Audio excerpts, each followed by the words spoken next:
first of all, if you did a 1031 15 years ago and you deferred gain, that deferred gain is showing on your showed on the next tax return. Because if you bought a property for $1 million and you had 800,000 of gain that you didn't pay tax on, your tax basis from day one is 200,000. So in a 1031 transaction, they don't even have to know that you did a 1031. It's already reflected in your cost basis of the property. Think about it, right? You bought a new property for $1 million, you deferred 800,000 in gain.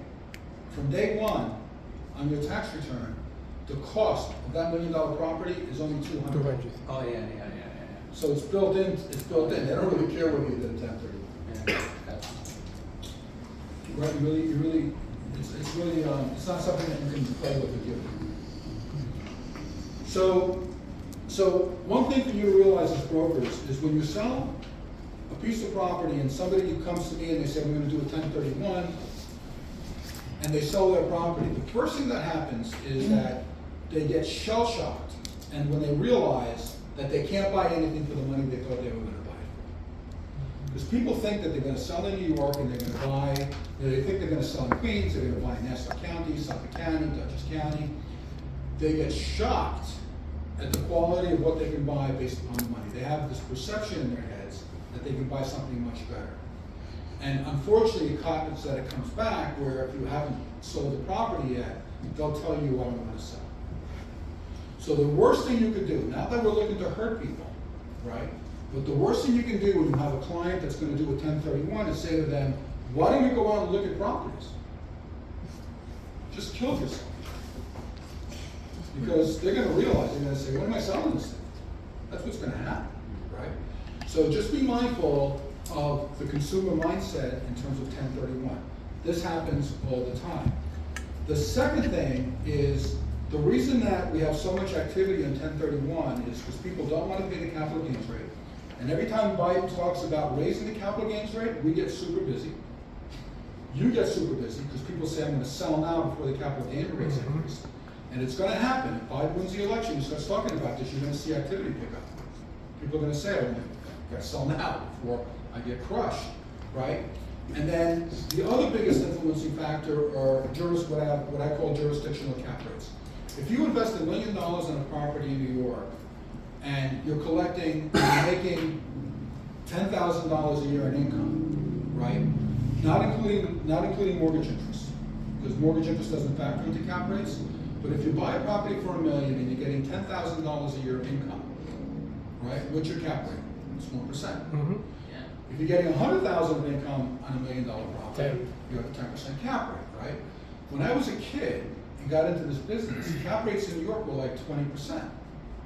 You bought a 10-family house, you were getting 20% annually after real estate taxes and insurance on your money, right? And we still complained about it, right? And not only were you getting a 20% cap rate in your investment, but the building was appreciating in value, right? It was a no-brainer. So when people buy properties, it's not just the return on their investment, right? And some people are buying properties that they live in too, so there's other value there. They're living there, right? They're not just looking at it in terms of cash flow.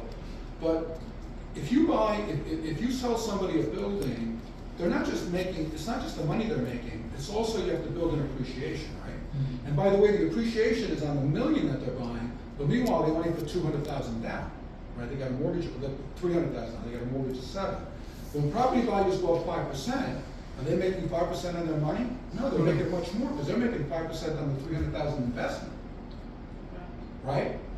Their appreciation is based upon the money they invested, not what the purchase price was. The bank put up the money. Mm-hmm. So real estate really it's one of the few tax shelters and long-term investments that are good for people. So when you sell people homes, even though you don't know what's going to happen to the markets, they drop. I never think of it like that. I never discourage somebody for buying a home, no matter what the market is. They're getting appreciation on the full value, even though they can leverage the purchase with financing. And the markets are cyclical. They go down. In our lifetime, we've seen the markets go up, we've seen it drop, right? Mm-hmm. Every single time it increases, does it increase more? Mm-hmm. It's always increased beyond more. Mm-hmm. We've been through 3 cycles in my lifetime. Every single time it's increased more. And why does it increase more? It's because of the devaluation of the dollar. Real estate's a fixed good, it's a fixed commodity. As the dollar drops in value, it's worth much more than what the dollar was. So when we have inflationary times, like we've had recently, this is what's been kind of stabilizing our real estate market. And if you don't think that the US dollar is gonna devalue, you're crazy. Now, it kind of defies logic. You know, when you think that 30% of all US currency has been printed in the last 5 years since COVID, it's like crazy. It's insane, right? Has it happened? It hasn't happened because there's something about the US dollar that's just remarkable. And I only think, as bad as things are here, they're just worse every place else. Right. That's what I think it is. Right? But it's got to happen at some point. It can't continue. And real estate is going to, I don't know if we're going to have a decrease, but at long term, it's going to hold its value. It's got to relative to the US dollar. So we'll see. So getting back to cap rates, the reason we're so busy doing 1031 transactions is what is a typical cap rate in New York City? 5, 4. You get a 5% cap rate, it's a home run, right? 3. It's a home run. You can go to Florida, you get 12% cap rates, 9% cap rates, 8% cap rates. Now you have to deal with transient tenants, you have other issues, right? You could get a triple net lease where you do nothing other than get a rental check for a cap rate of 5%.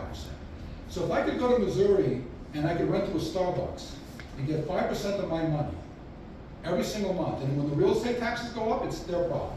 When the insurance goes up, it's their problem. If the property has a leak, repairs, it's their problem. Triple net lease, right?